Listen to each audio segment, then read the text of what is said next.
Bom dia, meu povo! Que a graça e a paz do Senhor Jesus seja com você, com toda a tua família.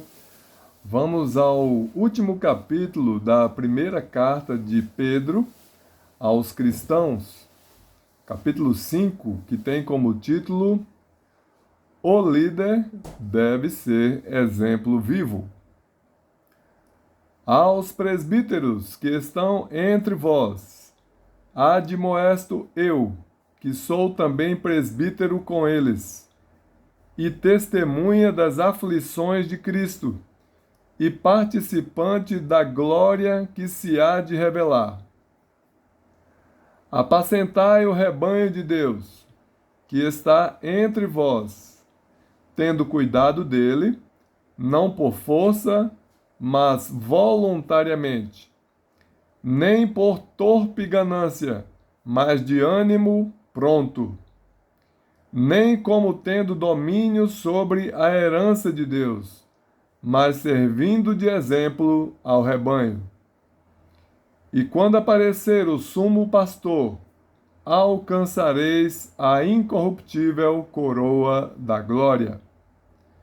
Resumindo, o Espírito Santo está usando Pedro aqui para dizer aos pastores, né? Porque todo pastor é um presbítero, que os pastores cuidem do rebanho de maneira que não seja por força, querendo enfiar nas goelas das ovelhas algo que Deus não mandou, não é? Nós temos que tratar as ovelhas como Jesus trataria e como ele tratou aqui na terra como o bom pastor. Não por torpe ganância, né? Por causa de dinheiro, não. O obreiro é digno do seu salário, só, apenas e tão somente pelo seu salário. Faz o trabalho de um pastor e recebe o seu salário. Aquilo que sobrar, depois que tira o salário do pastor, deve ser para mantimento da igreja. E a igreja não é o prédio. A igreja somos nós, né? O templo tem que passar por manutenções e tem que ter os seus impostos, água, energia, né? Tudo em dia. Mas não pode faltar mantimento na casa do Senhor, e sempre que alguém precisar, deve encontrar na casa do Senhor mantimento, alimento para a sua família. Não pode também ter um domínio sobre a herança de Deus. A igreja é herança do Senhor, não é? Então, o pastor precisa cuidar do rebanho como sendo de Deus, e não um rebanho do pastor. E quando aparecer o sumo pastor, alcançareis a incorruptível coroa da glória.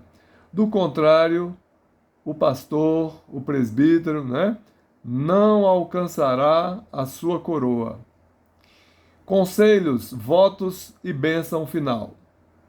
Semelhantemente, vós, jovens, sede sujeitos aos anciãos, e sede todos sujeitos uns aos outros, e revesti-vos de humildade, porque Deus resiste aos soberbos, mas dá graça aos humildes. Humilhai-vos, pois, debaixo da potente mão de Deus, para que a seu tempo vos exalte, lançando sobre ele toda a vossa ansiedade, porque ele tem cuidado de vós. Sede sóbrios, vigiai, porque o diabo, vosso adversário, anda em derredor, como leão, bramando, buscando a quem possa tragar, ao qual resisti firmes na fé, sabendo que as mesmas aflições se cumprem entre os vossos irmãos no mundo. E o Deus de toda graça, que em Cristo Jesus nos chamou à sua eterna glória, depois de havermos padecido um pouco, Ele mesmo vos aperfeiçoe, confirme, fortifique e estabeleça. A Ele seja a glória e o poderio para todo o sempre. Amém. Por Silvano, vosso fiel irmão, como cuido, escrevi brevemente, exortando e testificando que esta é a verdadeira graça de Deus, na qual estáis firmes. A vossa coeleita em Babilônia vos saúda, e meu filho Marcos. Saudai-vos uns aos outros com ósculo de amor. Paz seja com todos vós que estáis em Cristo Jesus. Amém. Glória a Deus.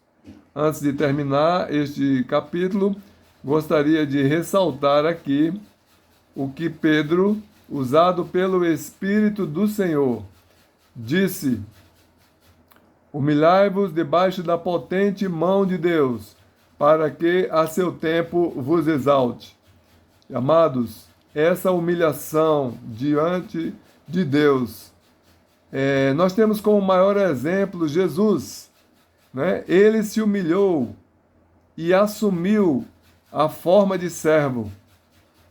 Ele sempre foi Deus, não é um Deus criado, é um Deus eterno, que Jesus é filho de Deus, mas ele estava com Deus no momento da criação.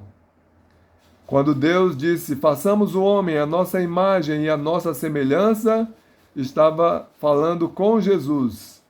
Então Jesus, mesmo sendo Deus, assumiu a forma de servo, mesmo sendo sem pecado, tornou-se pecador por nós, mas nunca pecou, né? Provando que é possível ser um ser humano e viver sem pecar, fugindo do pecado. Ele humilhou-se diante dos homens e diante de Deus. Ele deu o exemplo, né? Lavou os pés dos discípulos, é sinal de humildade. Quando ele, sendo Deus, era para ser tratado assim, mas ele humilhou-se diante dos homens, humilhou-se diante de Deus e fez a obra do Senhor, mesmo que ela lhe fosse pesada, de tal maneira que ele disse: Senhor, se possível for, passa de mim este cálice. Ele estava se referindo àquela morte que iria trazer sobre os seus ombros o peso dos pecados de toda a humanidade. Então, ele foi humilde e preferiu glorificar a Deus, concluindo a obra que chegou até as suas mãos para que ele as fizesse. E ele concluiu a obra do Senhor. E nisso o Pai foi glorificado no Filho. Sejamos também assim, humilhando-nos debaixo da potente mão de Deus, para que a seu tempo ele nos exalte. Amém? Então, que essa seja a lição que nós aprendamos no dia de hoje com essa palavra da parte do nosso Deus. Que ele te abençoe e te guarde e toda a tua família. Amém.